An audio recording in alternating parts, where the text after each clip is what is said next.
Salut à tous les vapotos, bienvenue sur Vapéro. Pascal, aujourd'hui en présence de Anne, Bonjour à tous. pour la présentation du kit de chez GeekVap, le Athena Skunk Kit. Donc on va passer de suite en unboxing, en plan serré. On va voir un peu ce que ça donne.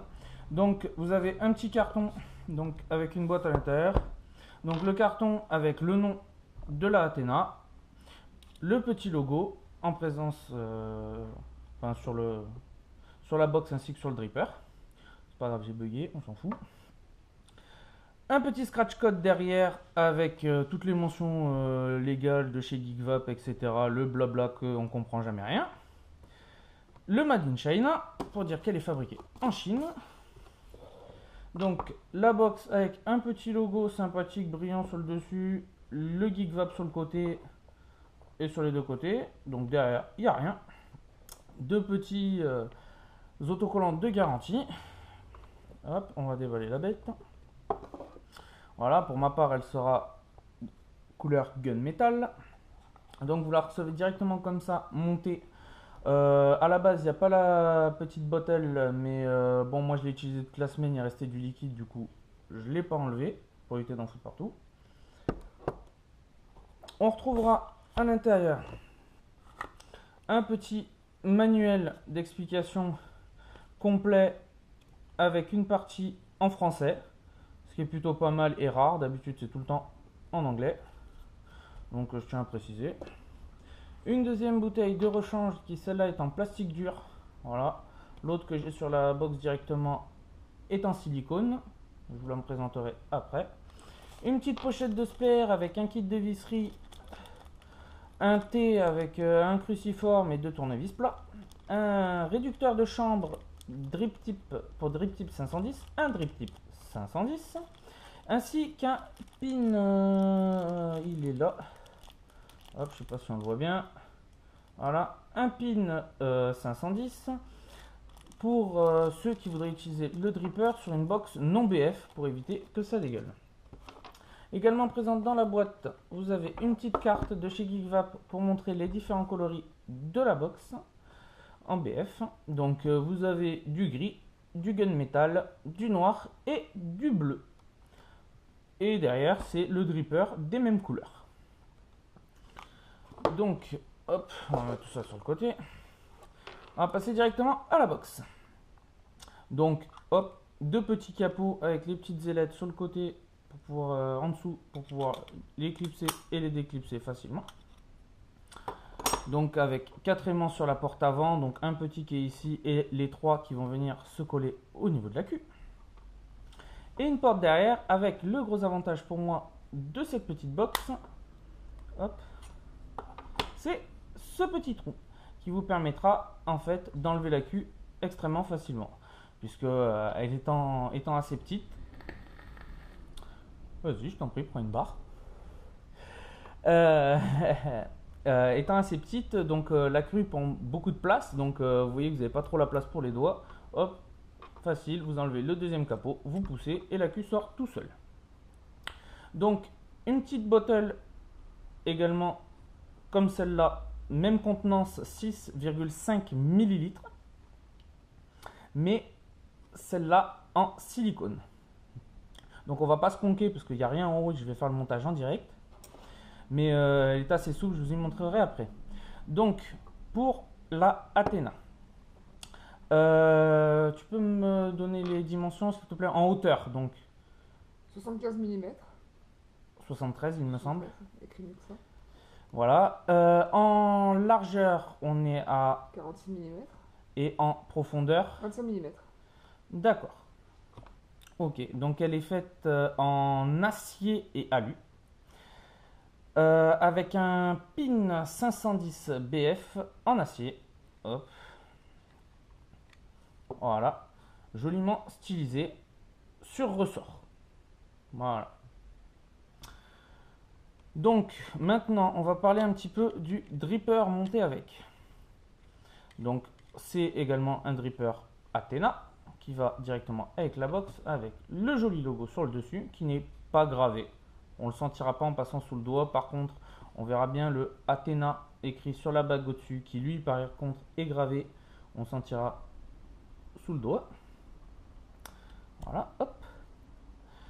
Donc, hop, on voit à l'intérieur qu'il y a deux petites ailettes de chaque côté. Je sais pas si on arrive bien à les voir. Pas trop, non. Pas trop. Bon, tant pis. En fait, ces deux petites ailettes qui vont se retrouver en fait dans les encoches qui sont de ce côté-là et de ce côté-là du dripper pour pouvoir en fait bloquer la cloche pour éviter qu'elle tourne sur elle-même, et ça permet de dévisser le dripper beaucoup plus facilement sans avoir besoin d'enlever la cloche et de pincer le plateau. Donc pour ma part, je vais le monter avec un petit fishtail Vapero 5 loop en NI80. Donc il est déjà monté dessus, c'est celui que j'ai utilisé, je l'ai légèrement nettoyé pour le recotonner en direct et pour le réutiliser de suite. Hop, voilà. Donc on va faire ça de suite. Pour le dripper, on n'a pas dit les dimensions du dripper, donc c'est un 24 mm de diamètre. En poids, je me souviens plus, on avait dit 32 grammes. 32 grammes, voilà. Il est en acier inoxydable. Voilà, il me semblait bien aussi. Alors il y a un pin 510 également BF en laiton Aplofix. Voilà, et pour le plateau, ce sera un plateau potless. Voilà, comme ceci. Bon, moi il est monté en single de travers. Vous pouvez le monter en double en mettant une pote de chaque côté. Et on va cotonner ça de suite. On va regarder à combien est-ce que j'ai de résistance avec le coil. Hop, et on va cotonner ça. On va juicer. Et on va voir un peu comment ça va. Voilà, on a 0,18. Hop, hors caméra, j'ai déjà fait le rodage, hein, donc il est bon. Je vais cotonner tout simplement. Hop. Donc pourquoi en single coil et pas en double? Ouh là là. J'ai failli faire des bêtises. Fais attention. Faire attention. Hop, on va remonter ça directement dessus. Voilà. Donc j'utilise un coton, donc un Kendo Gold. Hop. Que j'avais préparé un peu à l'avance. Hop. Voilà. Voilà. Hop, on va couper un peu ce qui dépasse. Voilà. Aérer un peu tout ça.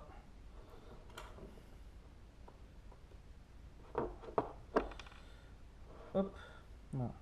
Alors pour amorcer le coton, il y en a qui disent avec la Athena on peut se conquer directement. Effectivement on peut se conquer directement, mais ça va durer 2 plombes. Donc nous on va amorcer directement le coton. Voilà. À la bouteille. J'ai oublié de vous dire, petite précision bien sympa. Comme ça on va arrêter le plan serré, on va pouvoir voir un peu comment ça va un peu mieux. Vous avez un lockfire. Donc quand on appuie ici, on le voit, la languette elle contacte. On le voit bien, ça touche. Par contre, quand on lock fire, donc on avance le petit chouchou qui est là, hop, on le soulève. On peut quand même fire.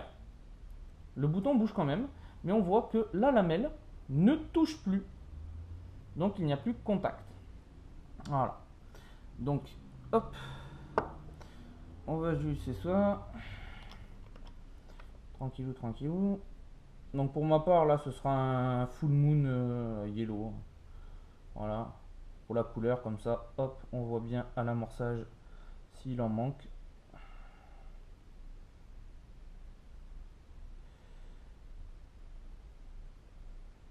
Voilà. On est bien. Voilà. Juste avant de couper le plan serré, on va voir comment se conque la bouteille en silicone. Est-ce que tu vois bien l'intérieur du plateau? Hop. Voilà. Quand on se conque, on voit bien le liquide qui va remonter. Non, on ne voit pas. On voit bof. Bof, ouais. On voit bof. On voit un petit peu, mais bon. Ouah. Bon, c'est pas bien grave. Je peux vous garantir que ça se conque. Voilà, le seul petit défaut aussi de cette bouteille en silicone, c'est qu'elle est souple et peut-être un peu trop souple. C'est-à-dire qu'elle ne revient pas en place toute seule, ou elle revient mais au bout d'un petit moment. Donc hop, je referme le dripper. Donc il faut le tourner pour réussir à mettre les encoches en face des deux ailettes qui sont à l'intérieur. Hop, voilà. On va se mettre un petit accu. J'en ai un sur le rack. Hop, voilà. Donc je rappelle, mode méca, à pas mettre en toutes les mains. Sur les montages que vous faites attention à vos accus. VTC 4, 25R, VTC 5A. Le mieux pour ma part, bon là ce sera un VTC 4 parce que celui-là il est chargé. Je peux arrêter de conseiller, je pense. Voilà. Donc hop, il y a un sens de polarité dans la box. Ils vous mettent le moins haut et le plus en bas. Personnellement, je vais pas le faire. Je vais faire l'inverse. Parce que pour moi, si jamais votre box venait à dégazer ou à contacter, si votre wrap est abîmé, il vaut mieux que le plus soit sur la plus petite partie métallique et le moins sur la plus grande. C'est plus sécurisant. Après, vous ne devriez pas avoir trop de problèmes avec cette box là puisqu'elle est entièrement isolée. Il y a un revêtement plastique à l'intérieur. Hop, donc on va voir. Ah ben, ça va. Voilà, hop, on va en remettre un petit peu. Vu que le coton est neuf, voilà. Ce serait bête de faire un dry it. Ça nous gâcherait la vidéo en plus. Hein. Oui, ce sera pas terrible. Ah, ça va bien se passer. Ça va bien se passer. Hop, donc on referme. Donc les aimants vachement puissants. Hop, on éclipse. Ça vient tout seul. On remet dans le coin. Hop, on lâche. Ça vient tout seul aussi.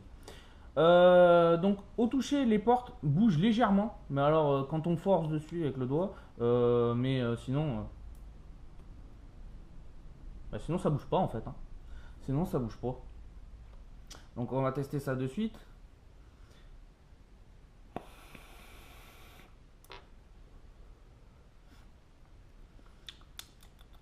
Eh ben, ça va plutôt pas mal. Ça va plutôt pas mal. Le col y est peut-être un peu pour quelque chose, mais normalement, non, j'ai essayé avec du fuse aussi, ça passe aussi. Tiens, je t'en prie. Sconk un peu peut-être.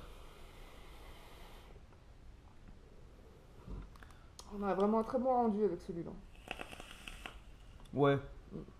Bon, le rendu est pas faramineux non plus. Mais honnêtement, pour le prix, pour le prix de la box qui est vendue directement en kit avec le dripper, honnêtement, c'est pas un truc de ouf, c'est pas un rendu Goon ou Dotmod ou etc. Mais je trouve que le compromis est plutôt pas mal. Donc je sais pas, hop, je vais vous enlever la porte pour qu'on voit un peu la bouteille. En fait, quand je conque, hop, on voit la bouteille se déforme et elle a un peu de mal à revenir. Bon, elle va revenir au bout d'un moment, elle va faire ça toute seule comme une grande, mais bon, faut des fois l'aider un petit peu. Voilà, elle a un peu de mal à revenir toute seule. Vraiment silicone très très souple. Donc bon, pour ceux qui en ont d'autres ou qui savent où en acheter sur les sites spécialisés, je conseille de la changer. Pour ma part, pour la réfugier, c'est celle-là, mais pour mon utilisation personnelle, j'en utilise une autre que j'ai par là. Je sais plus où j'ai rangé. Donc, on a oublié de parler des deux airflow réglables par le haut. Donc ça, c'est pas mal. Donc pour les débutants ou pour ceux qui ont un peu de mal avec le skunk, vous pouvez y aller honnêtement, même si vous dépassez, si vous skonkez trop et qu'il y a trop de liquide dans la box, elle va pas dégueuler. Bon, à moins que vous remplissiez le dripper, mais franchement, il faudrait y aller comme un bourrin. Donc pas de fuite. Les deux joints à la base du dripper sont vraiment bien efficaces. Voilà. Donc vous pouvez les régler. Double airflow réglable. Bon, personnellement, moi j'aime bien quand c'est aérien, surtout que j'ai mis un beau coil dedans, donc ça envoie assez.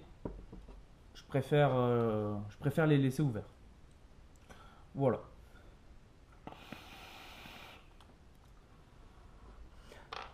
Donc, que dire de plus pour une petite BF comme ça, bien sympathique. Bon, pour ceux qui ont déjà des BF, pourquoi pas se laisser tenter. En prise en main, elle est plutôt sympa, bien que certains disent qu'elle a les arêtes un peu carrées, mais je trouve que la prise en main est plutôt sympa. Elle fait pas mal à la main. Bon, c'est sûr qu'avec les bords un peu plus arrondis, on aurait préféré, mais bon, honnêtement, à moins de la serrer pendant 3 quarts d'heure dans sa main, plein fer, d'y serrer bien le point dessus, moi personnellement, elle me fait pas mal à la main. Elle te bien prise en main. Ouais. Prise en main. Ça va trop comme main. Ouais. Le jus est pas mal en plus dedans, il rend bien. Il rend bien, il rend Et bien. la dose de nicotine aussi, on la sent très bien par contre. Ouais, ouais, il y a un joli hit Un très dessus. bon rendu, tout est équilibré. Voilà. Donc que dire de plus? Bah honnêtement pas grand chose, hein. Petite box sympa, pas très cher. Au niveau du prix, on doit être aux alentours de entre 60, 80 €, tout dépend si vous l'achetez sur internet ou en shop, etc. hein. Les prix sont pas tout à fait les mêmes, mais dans une fourchette c'est par là. Donc honnêtement, pour ce prix-là, vous avez une box BF, deux bottles fournies avec, un dripper, plutôt moyen plus, hein. Honnêtement, bon, il n'est pas en rendu au niveau d'un goût ou quoi, mais il est plutôt pas mal. Il est plutôt pas mal, honnêtement. Ça marche plutôt bien. Donc merci les potos, et puis écoutez le reste de la vidéo, et on vous retrouvera pour la prochaine vidéo où on fera le DotMod 24 RDA. Bisous bisous. Si vous avez aimé cette vidéo, n'oubliez pas de mettre un pouce bleu, de vous abonner et de partager.